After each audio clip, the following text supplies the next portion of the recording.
Thanks for tuning in to the Urban Scope podcast. I'm back with another topic. And of course, I will be discussing the NCAA Women's Conference Championship, the SEC Championship, to be more specific, because yesterday, I don't know what day it'll be once you get this content, but of course, Texas had a 17-point win over South Carolina, which was a huge win for Texas, especially as far as seeding, because most people will predict that Texas will be would be the third number one seed, and South Carolina will move down to that fourth number one seed. So both teams will still have a number one seed, but of course, Texas is predicted now to have the Fort Worth um, division or part of the tournament until the Elite Eight. So that's major for them because it's pretty much like a home game. So that most of their fans will be able to go to those games. And I think South Carolina will pretty much have to travel. So, and of course, the number one overall seed will be UConn, and then behind them will be UCLA. But as far as Texas goes, after their win last night and what they've done in the NCAA tournament, and what they've done in the SEC tournament, are they a serious threat to win it all in this NCAA tournament in the upcoming weeks? Because they've went through a pretty impressive SEC tournament run. First beating, well, of course, they had to double bye. Then they played Alabama, which they won handily. They've beat Ole Miss pretty easily as well. And then they took care of South Carolina, which is a juggernaut every year, very easily. Now, they've also won against South Carolina already this year, but they've lost as well in a close 65-68 win that South Carolina won earlier in the year. So it's very unpredictable to figure out the trends of this college basketball year, especially for the women, because a lot of teams are beating teams and then they're losing their teams. Unfortunate loss for TCU yesterday to West Virginia. Most people probably wasn't predicting that one. I was very shocked to see that one. As just a side note, but Texas has beaten some of the best this year, and they've won easily against a lot of these teams. Teams that have great coaching and Kim Mulkey, and teams that have been established like UCLA. So they've been winning against these teams pretty easily. But the only thing is are they ready? Because this team has been assembled for a while. They have veteran leadership with Rory Harmon, Madison Booker, Old Acre, all of these different pieces. But can they find a consistent score outside of Madison Booker? And that will be the question most fans and critics will have of this Texas team, because there's not really a consistent score outside of Madison Booker. At least a consistent score enough to pose a threat for these other teams. Because we know the regular season is very different, or vastly different, from the NCAA tournament. Teams are more focused on you. They're more game planned. It's not all over the place, as opposed to, these non-conference games. You don't really prepare for out-of-conference games more so than you do conference games. And a lot of these NCAA tournament games will be games that are non-conference games, teams that will be strategizing against you and trying to stop your best player, which is Madison Booker. So I think the short answer for Texas being a serious threat is no. But I think Texas will make it very difficult. I think they can make it very complicated for teams. But the big thing for them, like I said, is can the others, as Shaq would say, can the others step up consistently, especially once they get past the Elite Eight, or if they can get past the Elite Eight and make those plays? Because these other teams, i.e., UCLA, UConn, South Carolina, even though they just lost to Texas, LSU. I'm very big on LSU right now. I'm kind of more leaning towards their way to win the tournament.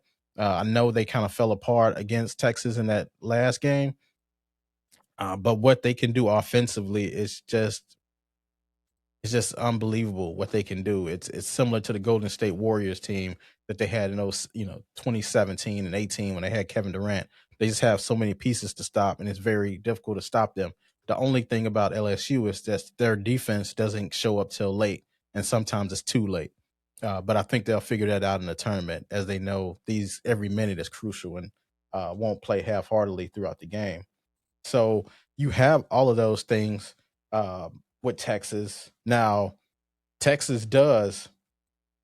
I mean, just to break down their reign, Alabama is not a serious contender. They're very tough. They're in the SEC, so they play a lot of tough teams. So they might, in any other conference, they might be a lot better.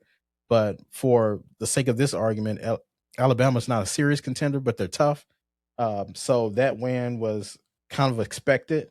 South Carolina, they really missed Chloe Kitts, especially in the post. The rebounding that they lacked yesterday, the scoring in the post they lacked yesterday.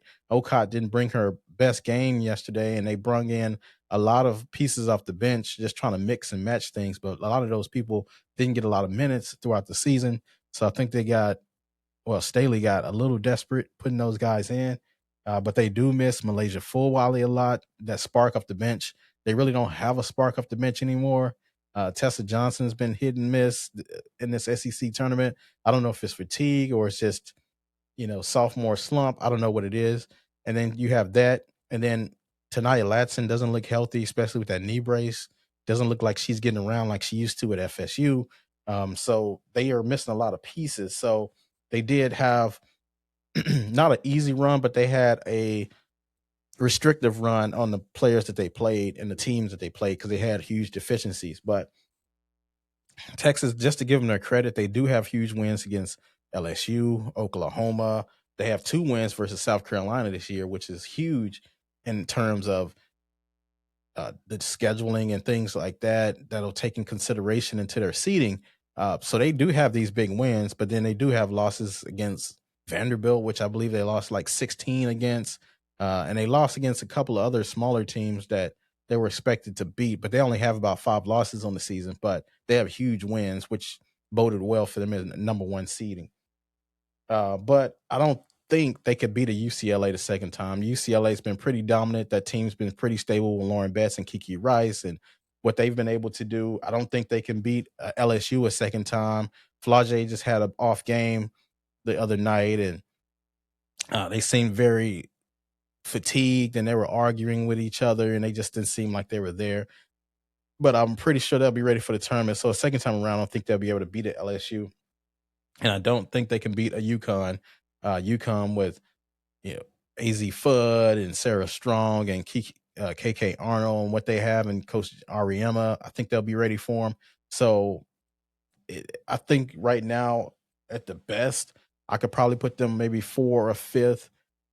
Well, maybe 5th or 6th best odds to win this tournament just because of the competition that's out there and the lack of offense that Texas has. Now, the defense is pretty stellar, but the offense, can they turn enough defense to offense? Because in the half-court setting, you have Madison Booker and everybody else is pretty much, you can shut those players down, especially with the length that Ole Miss has. So, not just saying that Texas is a one-trick pony, because I think Rory Harmon is pretty formidable, but I don't think that she can be consistent enough. She's a little bit of smaller of a player. So you can put a player like Raven Johnson on her and take her out the game and stuff like that, which she pretty much was out of the game yesterday from Raven Johnson. But they're going to have to, these other teams are going to have to force other players other than Madison Booker to score. If you don't stop Madison Booker, you have no chance, because these other players are going to start getting confident. And these other players are going to start, making it to the free throw line, and you're not going to be able to do them. But if I was a coach, I would mess around and find out if somebody else can score, and I would double team Madison Booker the whole game and give her different looks and just make it very frustrating on her, because she's very tall of a player. I always say that she's very Kevin Durant-esque. She's one of the tallest players on the floor, but she can put the ball on the floor. Her mid-range game is crazy, and that's what she's mostly known for. But she can hit the outside three. She can be very streaky.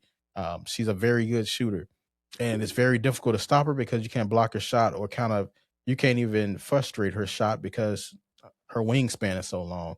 Nobody's challenging that shot. So, and the players that can challenge it can't keep up with her speed or quickness wise.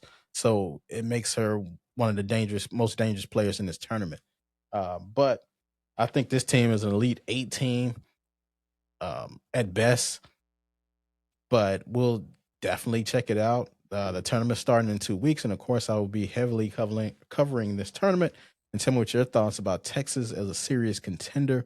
And until next time, I'll see you next time.